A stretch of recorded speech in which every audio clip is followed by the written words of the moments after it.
Britain और France ने भी एयर स्ट्राइक को अंजाम दिया है।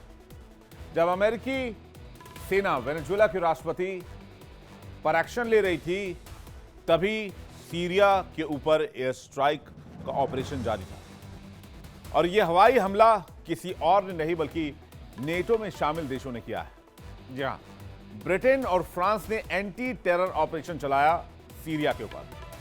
सीरिया में आतंकी संगठन आईएसआईएस के जॉइंट ठिकानों पर जॉइंट एयर स्ट्राइक किया गया।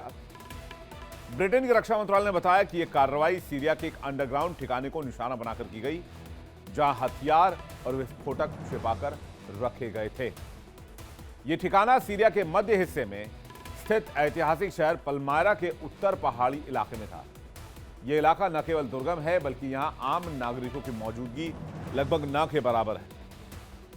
यही नहीं, माना जाता है कि इस्लामिक स्टेट आईएसआईएस की खतरनाक गतिविधि यहीं से ऑपरेट होती है। ब्रिटिश रक्षा मंत्रालय ने साफ साफ कहा है कि इस जगह का इस्तेमाल आतंकी तत्व विस्फोटक सामग्री जमा करने और वारदातों को अंजाम देने के लिए करते थे। इस हवाई हमले ने साफ कर दिया है कि आतंकियों को न तो कोई जगह सुरक्षित है और न ही किसी तरह की कोई छूट है। ब्रिटेन ने अपनी ताकत का प्रदर्शन करते हुए आईएसआईएस के ठिकानों को बर्बाद कर दिया है। वेनेजुएला में अमेरिका के सीक्रेट मिशन के बीच ब्रिटेन फ्रांस का यह ताजा सैन्य कदम नेटो के छिपे हुए एजेंडे की गहरी कहानी भी बताता है। एक ओर जहां अमेरिका अपने राजनीतिक हित साध रहा है, वहीं दूसरी ओर नेटो सदस्य देश भी अपने भू राजनीतिक मकसद को पूरा करने में लगे हुए हैं। ब्रिटेन ने अपनी एयर स्ट्राइक में से इस्लामिक स्टेट के पाताल में बने खतरनाक ठिकानों को निशाना बनाया। ब्रिटेन के अखबार द इंडिपेंडेंट के मुताबिक इस हमले में आधुनिक गाइडेड बमों का इस्तेमाल किया गया, जो आतंकियों के छुपने के लिए और भागने के लिए बने सुरंग जाल को तहस नहस कर गया।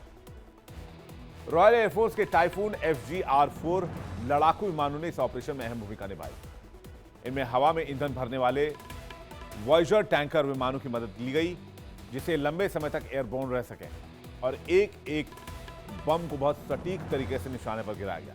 और उसके बाद की तस्वीर आपको दिखा रहे हैं। ब्रिटेन के रक्षा मंत्रालय ने भी कहा है कि पेवे 4 बमों का इस्तेमाल किया गया, जो सटीक निशाना लगाते हैं। इस हमले ने आतंकियों के पनाहगाह और इविल सिस्टम को जमीनी तह तक ध्वस्त कर दिया है। ब्रिटिश सेना की कार्रवाई से साफ है कि अब कोई भी आईएसआईएस का गढ़ सुरक्षित नहीं रहेगा। आतंकियों के लिए भागना या छुपना लगभग असंभव हो जाएगा। सीरिया में आईएसआईएस अड्डों पर कितनी बार स्ट्राइक हुई है, इस पर भी नजर डाल सकते हैं, इसको भी देख सकते हैं। कहानी शुरू होती है सितंबर 2024 में। अमेरिका ने मध्य सीरिया में आईएसआईएस के कई ट्रेनिंग कैंपों पर बड़े पैमाने पर एयर स्ट्राइक की थी। 8 दिसंबर 2025 को बशर अल असद शासन के पतन के बाद अमेरिका ने मिडिल सीरिया में 75 से ज्यादा अधिक आईएसआईएस के ठिकानों पर प्रिसीजन एयर स्ट्राइक को अंजाम दिया था। इसमें B-52 bomber, F-15 fighter jet और A-10 लड़ाकू विमानों का इस्तेमाल हुआ।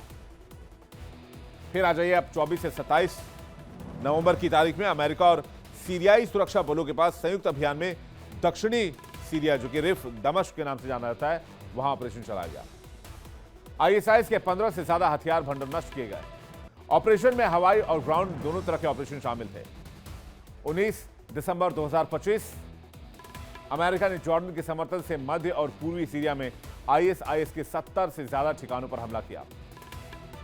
F-15 A-10 अपाचे हेलीकॉप्टर हिमास का इस्तेमाल हुआ। 100 से ज्यादा प्रिसीजन म्यूनिशंस छोड़े गए और 5 से ज्यादा आईएसआईएस सदस्य इस हमले में मारे गए। टारगेट में कमांड सेंटर, हथियार depot, training facility, Jabal al Amur, Raqqa, Deir ez Zor शामिल थे।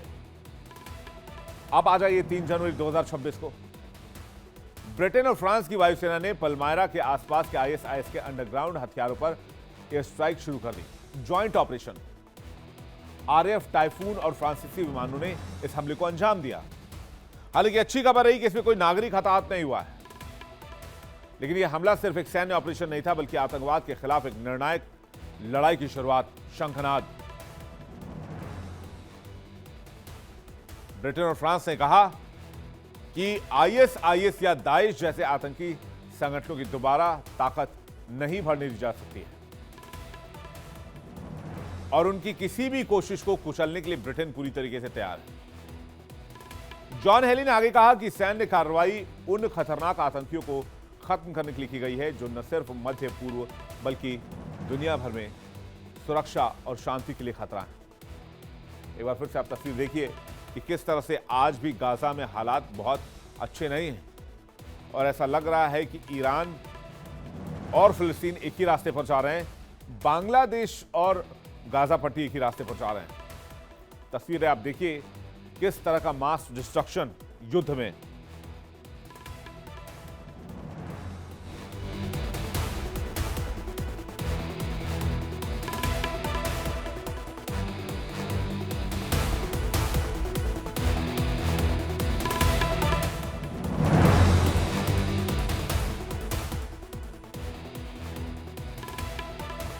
सीरिया में आईएसआईएस के स्लीपर सेल कहां हैं और कैसे अटैक किया गया ये आपको डिटेल से बताते हैं। सीरिया में आईएसआईएस के स्लीपर सेल एक्टिव हो रहे हैं, कहां मौजूद हैं? कहते हैं दमिश्क के आसपास हसाका का इलाका है जहां पर ये आतंकी पनाह लेते हैं। कहते हैं रक्का का भी कुछ इलाका है जहां पर ये पनाह लेते हैं। अब सवाल, ये स्लीपर सेल होते क्या है? स्लीपर सेल जो आपके हमारे बीच में रहेंगे लेकिन काम आतंकियों के लिए करेंगे। ये खामोश रहकर टेररिस्टों की मदद करते हैं या फिर किसी बड़े आतंकी घटना को वारदात देने की तैयारी करते हैं। स्थानीय नागरिकों में घुसपैठ, असामाजिक गतिविधियों का नेटवर्क। अब खतरा क्या है?